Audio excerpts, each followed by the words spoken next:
Ça y est, les fêtes de fin d'année approchent et tu te demandes comment est-ce que tu vas pouvoir faire pour vivre tous ces moments en famille assez sereinement. Pas de panique, c'est exactement de ça dont on va parler aujourd'hui. Alors d'abord voyons, pourquoi est-ce que ces fameuses fêtes de fin d'année peuvent vite tourner au cauchemar lorsqu'on a un bébé, d'accord?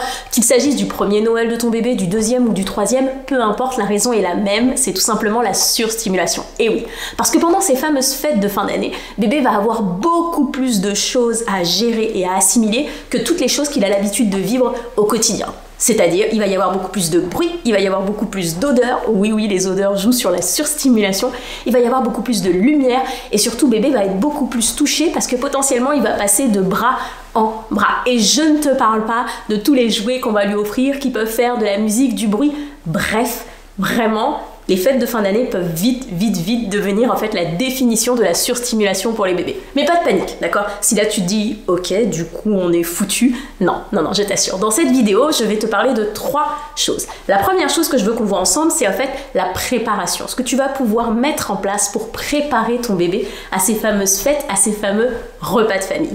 La deuxième chose que l'on va voir, c'est qu'est-ce que tu fais le jour J?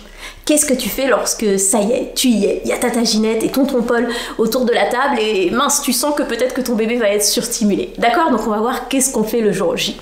Et la troisième chose que l'on va voir ensemble, c'est tout simplement qu'est-ce qu'on fait après. Car oui, il y a un après, d'accord? Pour s'assurer que bébé puisse être apaisé après les fêtes de fin d'année, on va voir ce qu'on va pouvoir mettre en place. Bon, avant de commencer, surtout n'hésite pas à t'abonner, je poste ici des vidéos toutes les semaines pour t'aider à avoir un quotidien serein et apaisé avec ton bébé. Bon, ça y est, on commence.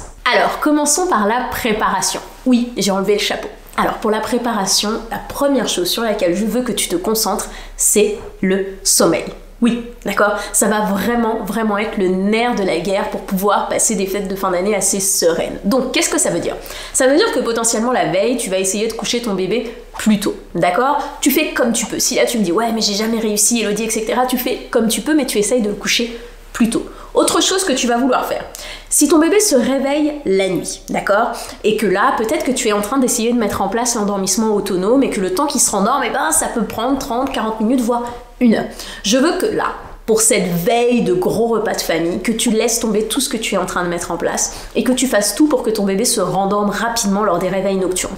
Donc si ce qui fait qu'il se rendort rapidement, c'est une tétée, on va lui donner la tétée. Si c'est un biberon, on va lui donner le biberon. Si c'est la tétine, on va lui donner la tétine, etc. On veut vraiment que bébé puisse arriver à ce repas de famille reposé, d'accord? Donc on va tout donner pour qu'il se rendorme. Du coup, pareil au niveau de la sieste. Les siestes du jour J sont primordiales, d'accord? Un bébé qui n'a pas assez dormi en journée et qui arrive au repas de famille avec énormément de fatigue, eh bien c'est certain, c'est un bébé qui va être surstimulé en fait dès la première lumière, dès la première musique. Donc on va tout miser sur les siestes. Si tu sais que ton bébé fait de meilleures siestes, des siestes plus longues, par exemple en mouvement, en portage, en voiture, peut-être en poussette, eh bien vas-y, go, d'accord, go. Même si tu avais commencé à essayer de faire en sorte qu'il fasse ses siestes dans son lit, c'est pas grave, tu y vas et tu fais des siestes en mouvement, d'accord? On reprendra le lit demain ou après-demain. Mais là, on va vraiment faire en sorte qu'il arrive au repas du soir avec son quota de sommeil. Alors, après le sommeil, je veux que tu fasses attention à la surstimulation le jour J. Je veux que tu imagines la surstimulation comme étant un réservoir, d'accord? Et l'idée, c'est que bébé arrive à ce repas de famille, d'accord, au repas du soir, avec le réservoir le plus bas possible, ok? Quand un bébé se réveille, son réservoir de surstimulation est quasiment à 0, d'accord? Et en fait, ce qu'on va faire, c'est que toutes les activités qu'on va lui proposer, toutes les expériences qu'il va vivre dans la journée vont venir augmenter ce réservoir. Donc on va venir faire attention à ce qu'on va lui proposer. Par exemple, le jour J, c'est peut-être pas le moment, je sais pas, d'aller faire un gros repas de famille le midi alors qu'on sait qu'on a un gros repas de famille le soir. Pareil, c'est peut-être pas le moment de faire découvrir à bébé une nouvelle activité où on sait pas encore trop comment il va le vivre, etc. Donc on va vraiment rester sur des valeurs sûres. Je suis sûre que tu sais quelles sont les activités préférées de ton bébé, je suis sûre que tu sais quels sont ses jouets préférés à la maison. On va vraiment faire en sorte, tu sais, c'est un peu comme si je te disais, avant le repas du soir, va faire une petite journée au spa, va te faire masser, prends le temps de décompresser. Et c'est ça en fait. Pour faire en sorte que bébé arrive avec son réservoir de surstimulation le plus bas possible, on va faire en sorte de lui faire une petite journée cocooning avec pas trop de nouveautés, d'accord, ou le moins de nouveautés possible. Autre exemple, en fait, ça pourrait être mieux de ne pas le faire, c'est par exemple de se dire, mince, on est en retard pour les cadeaux, il manque des cadeaux, on va aller faire les magasins et on va aller dans un énorme centre commercial la journée, le jour J, juste avant le repas de famille. Et ben, disons que ça pourrait avoir tendance à bien faire augmenter le réservoir de surstimulation de ton bébé, d'accord? Donc on fera en sorte d'avoir une journée hyper chill. Autre chose que tu peux faire aussi pour la préparation. Si ton bébé, en fait, s'apprête à rencontrer pour la première fois énormément de membres de ta famille, ce que tu peux faire, c'est tout simplement venir lui montrer des photos et lui expliquer un petit peu qui il va voir, quel que soit l'âge de ton bébé, d'accord? Que ton bébé ait 6 mois ou qu'il ait 18 mois, ça peut être extrêmement intéressant de commencer à le préparer à qui il va voir. Il va voir tonton Paul, tata Ginette, en fait, et venir lui expliquer un petit peu les choses. Ça peut faire partie justement de ces activités en fait qui vont lui permettre de s'apaiser avant le grand dîner. Donc tu peux imprimer des photos, vous caler dans le canapé comme si vous alliez lire un livre et découvrir tous les membres de la famille que bébé va rencontrer, d'accord? Inutile de le faire 3 semaines à l'avance, tu vois, je viens de te prendre un exemple concret en te parlant du jour J. Tu peux le faire la veille ou le jour J, c'est largement suffisant. Dernier conseil que je veux te donner pour la préparation, et ça dépend vraiment de chaque personne. Si tu sens qu'il y a des risques que tu aies des commentaires le jour J, du genre « Ah, mais elle est où encore? Elle est partie s'isoler avec bébé, mais pourquoi il s'isole, etc. » Tu vois le genre de commentaires. N'hésite pas en fait à prévenir ta famille en amont. Voilà, bah écoute, mon bébé en ce moment, il dort à telle heure, etc. Donc il y a des moments où je m'isolerai, voilà, il y a des moments où j'irai lui changer la couche. Donc oui, je serai moins présente au dîner que les années précédentes, mais ce sera ok, d'accord? N'hésite pas à prévenir. Et si tu fais le repas chez la belle famille et que tu as peur aussi de tes commentaires, eh ben demande à ton conjoint ou ta conjointe d'appeler sa famille et dis-leur, écoute, essaye un petit peu de les préparer pour leur dire que bah, potentiellement, peut-être qu'on s'éclipsera de temps en temps pour bébé, d'accord? Ça, c'est vraiment un conseil, c'est à toi de voir. C'est à toi de voir comment tu le sens, comment tu sens ta famille sur le sujet ou ta belle famille, et ça peut sauver pas mal de situations, d'accord? Bon, maintenant, il est temps qu'on passe au jour J. Alors nous voici le jour J, ça y est, tu es arrivé au repas de famille, vous avez posé les cadeaux, etc. Et puis ça y est, vous êtes en présence de toutes les personnes que vous aimez. Et là, je veux que tu te transformes en police de la surstimulation. Rappelle-toi ce que je te disais au début de la vidéo. La surstimulation, c'est tout ce qui vient toucher au sens de bébé, en fait, et que bébé va avoir du mal à gérer parce qu'il va y avoir un trop-plein. Donc tout ce qui va toucher à sa vue, tout ce qui va toucher à son ouïe, à son odorat, au toucher et au goût. D'accord? Donc, qu'est-ce qu'on va vouloir faire? Prenons un exemple concret, le toucher. Donc, on va faire en sorte que bébé ne soit pas trop porté, même si je sais que souvent c'est difficile, notamment si c'est le premier Noël de bébé, parce qu'en fait, tout le monde a envie de le porter. Mais on va vraiment essayer que ce soit pas trop le cas, d'accord? Et en fait, si ça peut t'aider, tu peux même avoir des moments où tu mets bébé en écharpe de portage. Je sais que c'est prouvé, en fait. Les membres de la famille ont du mal à venir nous déranger et à nous demander de sortir bébé de l'écharpe de portage pour le porter. Donc moi, je sais que ça m'a sauvé mon premier Noël.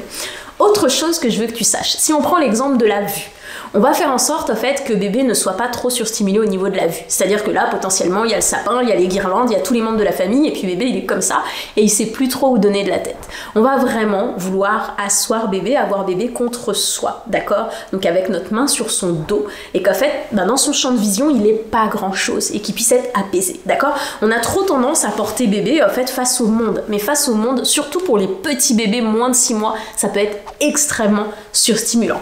Donc on va avoir bébé contre soi. Ça, c'était l'exemple pour la vue. Au niveau des odeurs, en fait, si chez toi c'est comme chez moi, le jour de Noël, il y a énormément d'odeurs, d'accord? Il y a vraiment énormément d'odeurs. Que ce soit sucré, salé, tout se mélange, d'accord? Et potentiellement, c'est quelque chose qui est difficile à gérer pour les bébés. Et bien les odeurs, ce qu'on va faire, on va pas commencer à mettre un masque à bébé, bien sûr que non, tout simplement ce qu'on va vouloir faire, c'est qu'on va vouloir venir faire des pauses, d'accord? Donc peut-être toutes les 30 minutes, tu vas t'isoler avec bébé un petit peu pour faire redescendre le réservoir de surstimulation. Et cette pause, elle va marcher pour tous les autres sens, pas juste pour l'odorat. Tu vas faire des pauses, t'isoler un petit peu et puis revenir quand tu sens que le réservoir est redescendu. Attention à ces pauses, d'accord, qu'on a tendance à faire beaucoup trop tard, qu'on a tendance à venir faire en curatif, c'est-à-dire quand c'est déjà trop tard, que bébé commence déjà à pleurer, plutôt qu'en préventif, quand on sent que tout se passe bien et qu'on se dit « Ah tiens, avant que ça dérape, on va aller faire une pause », d'accord? Donc pense à faire cette pause avant que ça dérape. Autre chose que je veux que tu saches, et là donc on a vu l'ouïe, la vue, le toucher, c'est pour le goût. Je sais que surtout pour les grands bébés, en fait, on va dire aux alentours de peut-être 1 an, d'accord, peut-être même entre 6 mois et 1 an, qui viennent juste de commencer la diversification, on peut avoir tendance de dire « Ah, ça y est, c'est Noël, on va lui faire goûter plein de choses ». Mauvaise idée. Très mauvaise idée. Surtout de venir lui faire goûter tout ce qu'il y a sur la table. Tu peux bien sûr faire découvrir quelque chose à ton bébé, d'accord? Mais inutile de lui faire découvrir toutes les saveurs. Tu peux peut-être prévoir dans quelques jours après les fêtes un petit buffet de dégustation que vous allez vivre ensemble, d'accord? Mais quand tu ne sais pas encore comment est-ce que bébé va réagir à toutes ces saveurs parce que c'est quelque chose de nouveau, c'est jamais une bonne idée de le faire le jour des fêtes de fin d'année, crois-moi. Alors finissons par Louis. Alors, pareil, si chez toi c'est comme chez ma famille, eh ben, il peut y avoir beaucoup de musique et donc beaucoup de bruit, et ça c'est vraiment quelque chose qui est difficile à gérer pour les bébés. Alors il y a plusieurs solutions. Tu peux aussi faire des pauses, comme je te le disais tout à l'heure, c'est-à-dire aller t'isoler en fait pour vraiment faire descendre bébé et faire redescendre sa surstimulation au niveau de son ouïe, ou tu peux aussi peut-être tester un casque anti-bruit. Certains bébés vont vraiment avoir du mal à accepter le casque anti-bruit, c'est vraiment quelque chose qui va les gêner, mais d'autres bébés, après avoir eu, je te le dis, le casque sur les oreilles pendant quelques minutes, ils vont s'habituer, ils vont se rendre compte qu'en fait c'est beaucoup plus confortable d'être dans ce petit cocon que d'être dans ce brouhaha. D'ailleurs, si tu te dis que tu vas peut-être tester le casque anti-bruit, essaye de le tester quelques jours avant ou la veille pour voir comment est-ce que bébé se sent lorsqu'il a le casque anti-bruit. Pour finir justement sur cette partie jour J, comme je te l'ai dit, ce qui va être important, ça va être de faire des pauses et de venir réduire en fait la surstimulation au niveau des sens de bébé. Je sais qu'il y a quelque chose qui peut être compliqué, c'est notamment le fait de laisser un petit peu tout le monde porter bébé. Ce que je te conseille de faire, c'est en fait, si tu sens que tout le monde a envie de prendre bébé dans les bras pour lui dire bonjour, parce que potentiellement pour certains membres de la famille, c'est la première fois qu'ils vont voir bébé, laisse-les faire au début de soirée, d'accord? Tu viens d'arriver avec bébé, bébé est hyper pumped up, il a la pêche, il vient peut-être de finir sa sieste, eh bien, laisse-les faire à ce moment-là. C'est pas forcément une bonne idée que de laisser la soirée avancer et de dire à tout le monde non, non, mais plus tard, attendez, laissez-le s'adapter. Laisse-les faire au début, laisse-les dire bonjour, surtout si tu as un petit bébé. Pour les bambins, c'est autre chose, parce que ça sera potentiellement eux qui vont décider quand ils auront envie de dire bonjour. Mais pour les petits bébés, si tu te dis, bon, ouais, moi j'aimerais bien quand même que ma famille elle dise bonjour, c'est la première fois qu'ils vont voir bébé, fais-le au début, d'accord? Parce que potentiellement, plus la soirée elle va avancer, plus bébé va être surstimulé, plus ça va être compliqué à gérer pour lui. Parlons maintenant de l'après. Ça y est, vous avez fait la fête en famille, vous êtes rentré à la maison, bébé a dormi, a passé une plus ou moins bonne nuit et tu te dis ok, qu'est-ce qu'on fait? Ce qu'on va vouloir vraiment faire sur ce lendemain de fête, on va vouloir passer, comme je te le disais au début de la vidéo, une journée en mode spa. Une journée hyper chill. On essayera, même si je sais que c'est compliqué parfois, de ne pas enchaîner sur peut-être un brunch ou tout de suite un déjeuner, attendre le soir pour faire un autre dîner. Ça fonctionne, mais on essayera de ne pas trop enchaîner. On fera vraiment en sorte que bébé récupère son quota de sommeil. Il y a des chances que sa nuit ait été un petit peu plus courte ou qu'il ait eu un petit peu de sommeil en mouvement parce que vous avez pris la voiture, vous êtes allé chez des amis ou de la famille, etc. Donc on va vraiment se concentrer sur le sommeil pour que bébé rattrape, surtout si on sait qu'on a d'autres événements qui vont arriver. Autre chose que je veux te dire sur l'après. Après, ça y est, maintenant tu sais qu'il faut que tu passes une petite journée chill, cocooning avec bébé, c'est que il y a des bébés qui vont être exemplaires le jour J. C'est-à-dire qu'au repas de famille, tu vas pas reconnaître ton bébé. Il va être exemplaire, il va peut-être passer de bras en bras, il va rien dire, etc. Ou peut-être qu'il va dormir pendant tout le dîner. D'accord? Tu vas remarquer qu'en fait, il va dormir pendant 6 heures. C'est exactement le cas de mon fils. Il avait 1 an et demi à son premier Noël. Il a dormi du début à la fin. Pour ces bébés-là, c'est des bébés en fait qui vont comme se mettre en veille, d'accord? Ils vont identifier que tout ce qui se passe est trop compliqué à gérer. Ils vont se mettre en veille, ils vont dormir ou en fait, ils vont juste observer. Et le lendemain, eh ben peut-être qu'ils vont venir décharger. Donc je veux que tu gardes ça en tête. Si l'événement s'est super bien passé ou si bébé a dormi et que tu sens que le lendemain, mais qu'est-ce qui se passe? Qu'est-ce qui se passe? Il pleure énormément, il est hyper irritable, il a du mal à s'endormir. Eh bien, tu es peut-être sur un bébé en fait qui s'était mis en veille pendant les fêtes et qui là, ça y est, décharge tout d'un coup, un petit peu comme un Dragon Ball Z, tu vois, et en fait qui a vraiment besoin de toi pour venir s'apaiser.